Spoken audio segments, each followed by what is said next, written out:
Acara pesta pernikahan dibubarkan petugas Satpol PP di Kembangan Utara, Jakarta Barat. Peristiwa tersebut viral di media sosial karena digelar pada masa PPKM darurat.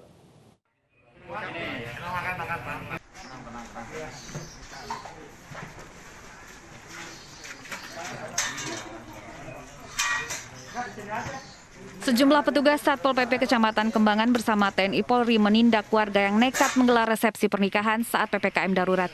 Peristiwa ini viral di sejumlah media sosial. Menurut petugas, penyelenggara telah diimbau agar menunda acara resepsi.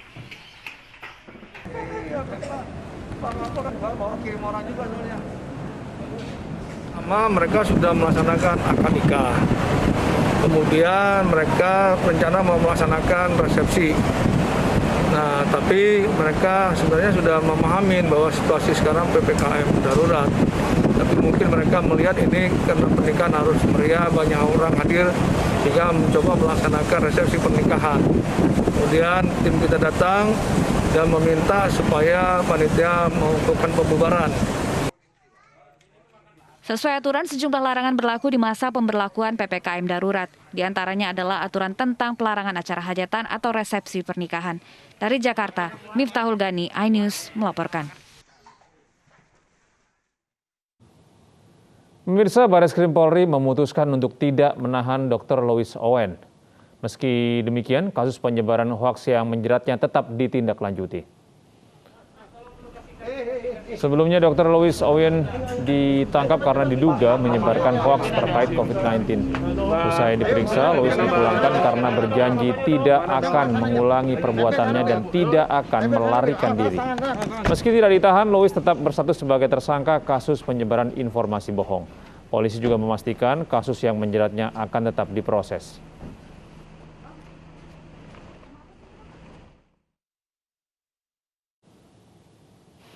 Sebelumnya, pemirsa, seorang wanita bergelar dokter tiba-tiba menjadi buah bibir di tengah pandemi COVID-19. Pernyataannya yang kontroversial karena tidak mempercayai penyebaran dan penularan virus corona membuatnya diproses hukum. Coba Pak ke pasar di ini aja kota kampung saya deh. Di sana orang ibu-ibu yang jualan itu nggak pakai masker dan mereka bilang ini COVID apa sih? Gitu. Kita aja nggak tahu. Cuman COVID itu cuma ada di TV. Iya benar. Inilah sepenggal pernyataan Dr. Louis Owen yang tidak percaya akan adanya virus corona. Hal ini ia jelaskan dalam sebuah podcast di channel YouTube Babe Aldo yang kini telah dihapus. Louis menjelaskan pandemi COVID-19 di Indonesia seperti lelucon dengan mencari-cari virus pada orang yang sehat. Dr. Louis juga menyebut jika kebanyakan kasus COVID-19 yang terjadi disebabkan oleh salah pemberian obat karena dipicu hasil positif alat deteksi. Jangan sampai ya rumah sakit itu penuh dengan orang-orang yang gejala keracunan karena si pestisida yang disemprot di udara itu. Terus kemudian saturasi O2 menurun gara-gara pemberian obat ini. Terus yang konsumsi obat komorbid juga kan saturasi O2-nya mungkin selama ini nggak pernah cek. Tapi karena dibilang virus corona ini tandanya itu penurunan saturasi O2, jadi rajin lah dicek. Ternyata pasti, wah bener corona. Makanya ini orang pada antri nyari tabung oksigen ini Pak, karena ya udah stop aja lah obat-obat yang saya sebutin itu. Terkait pernyataannya ini, Dr. Louis mengklaim mendapat dukungan puluhan dokter dan tak sedikit juga yang mengecam dirinya di media sosial. Seperti Dr. Tirta, ujaran Louis dianggap menyebarkan hoaks bergulir ke arah hukum. Ibu Louis bukan merupakan dokter aktif yang terdaftar di ID. Semua dokter harus terdaftar di ID. Kedua, STR beliau tidak aktif sejak 2017. Ketiga, Ibu Louis tidak menangani pasien dalam pandemi. Keempat, PPD Pusat sudah mengundang Ibu Louis untuk hadir ke PPD Pusat untuk mempertanggungjawabkan argumennya secara ilmiah. Kelima, jika Ibu Louis tidak bisa mempertanggungjawabkan pendapatnya secara ilmiah, berarti ini bisa dianggap berita kebohongan dan PPD Pusat akan melaporkan yang bersangkutan ke pihak berwajib. Benar saja, Dr. Louis akhirnya menjalani proses hukum. Setelah ditangkap, Dr. Louis dijerat dengan pasal berlapis, mulai dari Undang-Undang Informasi dan Transaksi Elektronik hingga Undang-Undang tentang Wabah Penyakit Menular. Louis dijerat mulai pasal 28 ayat 2 Jungto pasal 45A ayat 2 tentang Undang-Undang Nomor 19 Tahun 2016 tentang ITE. Louis juga dijerat pasal 14 ayat 1 Undang-Undang Nomor 1 Tahun 1946 tentang Peraturan Hukum Pidana. Namun dari keseluruhan pasal, ancaman hukuman maksimal kepada Dr. Louis ialah 10 tahun penjara. sebagaimana diatur dalam pasal 14 ayat 1 Undang-Undang Nomor 1 Tahun 1946 tentang Peraturan Hukum Pidana. Meski tidak ditahan, polisi menyatakan proses hukum Dr. Louis tetap dilanjutkan. Tim Liputan iNews melaporkan. Polda Metro Jaya membongkar sindikat pemalsuan dokumen surat swab PCR yang membahayakan penanggulangan COVID-19. Mereka telah menjual ratusan dokumen palsu kepada masyarakat. Polda Metro Jaya berhasil membongkar sindikat pemalsuan dokumen swab PCR yang sangat membahayakan masyarakat. Para pelaku menjalankan aksinya dengan cara menjualnya di sosial media Facebook. Mereka berbagi tugas dalam beroperasi, ada yang di bagian administrasi dan percetakan dokumen.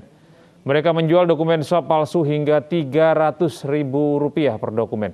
Setelah diselidiki lebih lanjut, para tersangka tidak hanya memalsukan dokumen swab PCR saja, tetapi dokumen lain juga mereka palsukan seperti ijazah, surat nikah, SIM, dan KTP. Tanpa PCR, tanpa swab antigen, tanpa memiliki atau belum pernah melaksanakan vaksinasi, dengan mudah bisa mendapatkan surat-suratnya. Nah, inilah pelaku-pelaku ini. Ya, jadi cukup dengan 170.000, 180.000, bahkan 300.000, ya, dia bisa memiliki atau membeli surat-surat ini tanpa melalui tes yang sebenarnya. Contoh PCR. Tanpa melakukan PCR untuk mengetahui apakah dia memang terkonfirmasi dia positif atau tidak, sebagai syarat perjalanan, dia cukup dengan membeli melalui media sosial atau di akun seseorang dengan harga tertentu yang sudah ditentukan, kemudian bisa mendapatkan PCR dari beberapa rumah sakit. Proses pemakaman jenazah pasien COVID-19 di Klaten, Jawa Tengah viral di media sosial. Hal ini terjadi karena petugas pemakaman ternyata mengubur peti yang kosong.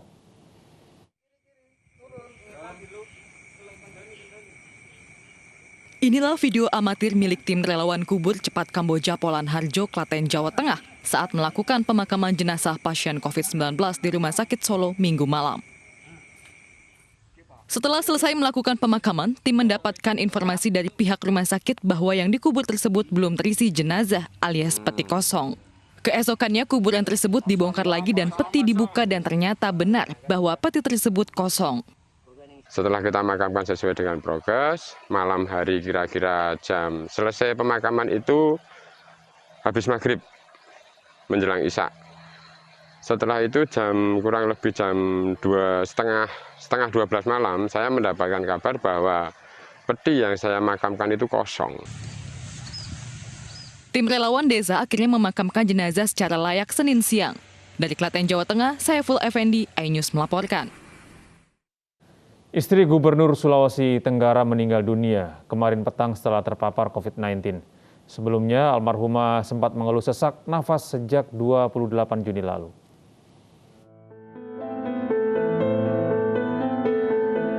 Istri Gubernur Sulawesi Tenggara Agista Aryani Alimazi kemarin petang meninggal dunia di ruang perawatan VVIP Rumah Sakit Bahtera Mas Kendari, Sulawesi Tenggara. Kepergian almarhumah membawa duka mendalam bagi keluarga dan kerabat.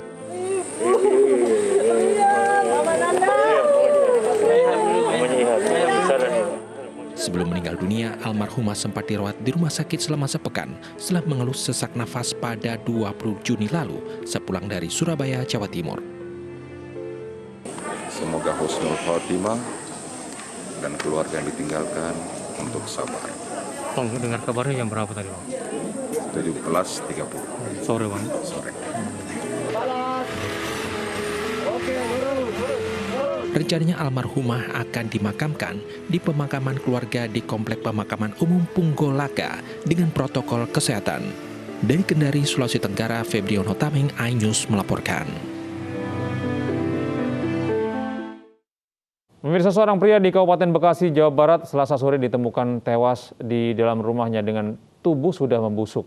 Diduga korban meninggal dunia saat isolasi mandiri tanpa lapor ke petugas tempat.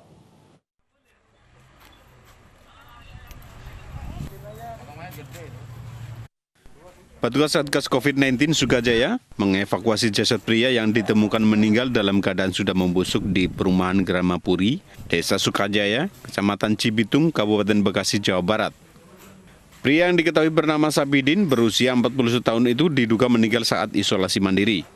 Diperkirakan korban telah meninggal 5 hari yang lalu. Jasad korban diketahui oleh tetangga korban setelah adanya bau menyengat dari rumah korban. Menurut rekan kerja korban, sejak tanggal 7 Juli kemarin, korban tidak masuk kerja. Korban sempat tes antigen dan hasilnya negatif. Oh, kalau kontak ada, cuma saya pas ngirim dia itu antigen tanggal 29. Tanggal 29 kirim antigen, hasilnya negatif. Nah, terus dikirim lagi ke Jakarta tanggal 4 vaksin, tapi dia nggak bisa vaksin karena ada radang.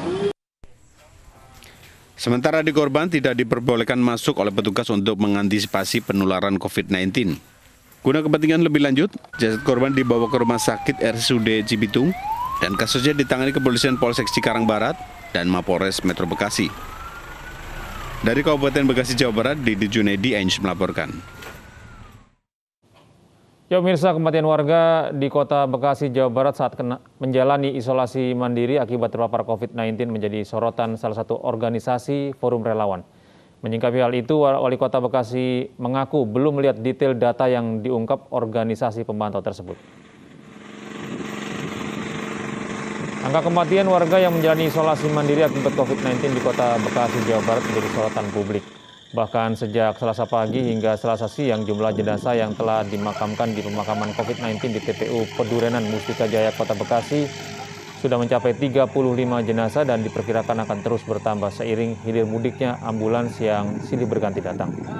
Menanggapi pernyataan tingginya angka kematian warga Bekasi yang menjalani isolasi mandiri karena terinfeksi virus corona, Wali Kota Bekasi Rahmat Effendi mempertanyakan data yang diungkap oleh organisasi pemantau tersebut dan belum bisa memastikan detail kebenaran data. Menurutnya sampai saat ini warganya yang tengah menjalani isolasi mandiri terus didata dan dipantau. Banyak dibawa ke kita sehingga kita bisa lihat si A, si B, tapi kalau cuma sporadis, ya memang kemarin juga tanggal 7, tanggal 6 kalau nggak salah, memang ada 118 yang dimakamkan di TPU. Pemirsa, ratusan anak-anak di kota Yogyakarta mulai menjalani vaksinasi COVID-19. Vaksinasi diberikan kepada anak-anak yang masih pelajar SD hingga SMA tersebut karena dinilai rentan tertular virus corona.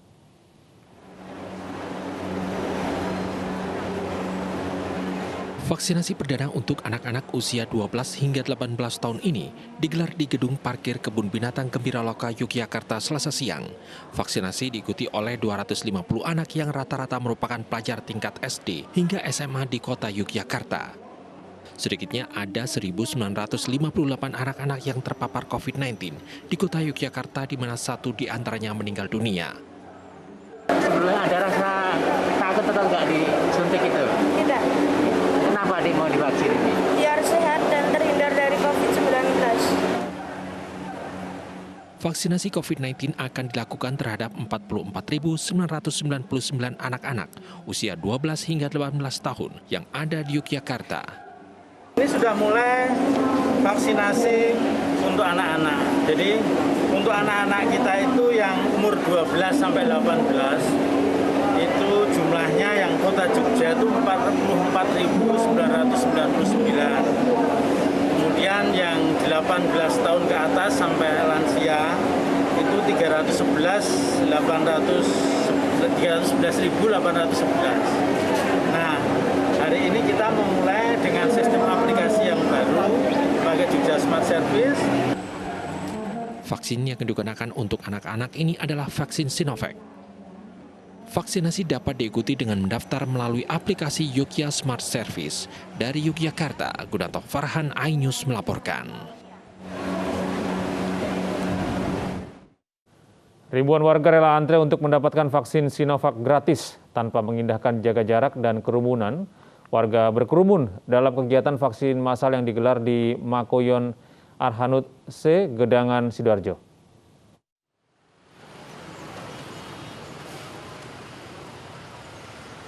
Inilah suasana Mako Yon Arhanutse, Gedangan, Sidoarjo, Jawa Timur. Masa dari berbagai daerah memenuhi pintu masuk markas. Meski panas tak menyurutkan warga untuk ikut antri agar mendapatkan vaksinasi COVID-19. Dari Gedangan. Gedangan ya? Ya. Gimana udah ikut vaksin ini? Ya agak lega sih sudah. Telepon vaksin ini ya? Ya alhamdulillah terbantu. Baru ini Pak. Oh, kemarin sempat takut gitu ya? Iya. Terus sekarang? Sudah enggak. Hanya dengan menunjukkan fotokopi KTP dan mengisi belangko screening, semua kalangan masyarakat bisa mengikuti vaksinasi gratis. Apalagi dalam kegiatan ini disediakan 10.000 kuota vaksin Sinovac untuk masyarakat umum. Kan 25.000, tetapi ini target kita 10.000 sampai 12.000 untuk hari ini ya. Saya yakin target berapapun selama masyarakat kompak, nakes kompak, semua sesuai jadwal dan tertib, semuanya akan bisa berlangsung dengan baik. Untuk menghindari terjadinya lonjakan massa, puluhan anggota TNI dari Yon Arhanutse dikerahkan untuk mengamankan di pintu masuk. Dari Sidoarjo, Jawa Timur, Pramono Putra, iNews melaporkan. Ratusan warga serbu markas pangkalan TNI Al Maumere, Kabupaten Sika, Nusa Tenggara Timur. Warga rela mengantri demi mendapatkan vaksinasi yang disiapkan TNI Angkatan Laut. Pasti kita bantu untuk masyarakat sini kok. Ratusan warga menyerbu markas pangkalan TNI AL Maumere, Kabupaten Sika, Nusa Tenggara Timur. Warga antusias mengikuti program vaksinasi gratis. Sejak pagi ratusan warga sudah berkumpul dan antri panjang di depan Makolanal Maumere. Namun sayang kumpulan ini berpotensi menyebabkan kerumunan. Warga diarahkan untuk pulang. Warga pun sempat protes sembari menunggu jadwal dan giliran. Antusias dari masyarakat Kabupaten Sika sangat luar biasa sehingga perlu adanya pendampingan penambahan vaksin, terutama dari pemerintah. Untuk terakhir kemarin sudah dilaksanakan vaksinasi sebanyak 2.640 vaksin dan ditambah hari ini mudah-mudahan bisa menambah jumlah vaksin yang diedarkan ke seluruh masyarakat. Dari 4.200 warga yang mendaftar, baru 2.640 vaksin yang disuntikan. Pemerintah diharapkan bisa menambah jumlah vaksin dan tenaga vaksinator agar percepatan vaksinasi bisa dilakukan. Dari Sika, Nusa Tenggara Timur, Joni Nura, iNews melaporkan. Memutus penyebaran COVID-19 di wilayah Bogor, tim Velox Badan Intelijen Negara memberikan edukasi adaptasi kebiasaan baru dan protokol kesehatan serta penyemprotan disinfektan di area Pondok Pesantren Darul Hikam, Bogor, Jawa Barat. Pondok pesantren merupakan salah satu target edukasi dan sosialisasi karena bagian dari lembaga pendidikan tempat para santri berkumpul. Mereka harus tahu pentingnya vaksinasi untuk kekebalan imunitas, terlebih saat ini pemerintah memberikan prioritas vaksin untuk golongan remaja usia 12 hingga 17 tahun. Selain di pondok pesantren, tim Velox Badan Intelijen Negara juga menyemprotkan disinfektan di stasiun Bogor serta membagikan masker untuk penumpang KRL. Kami membagikan paketannya itu berupa masker, yaitu 2 jenis. Ada jenis masker medis dan masker kain. Dan ada memang kami berikan vitamin, yaitu berupa vitamin C kepada para penumpang yang ada.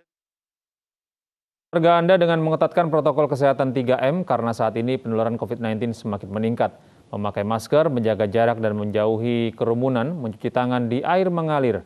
Serta dukung terus vaksinasi pemerintah demi terjadinya kekebalan kelompok agar pandemi segera berakhir.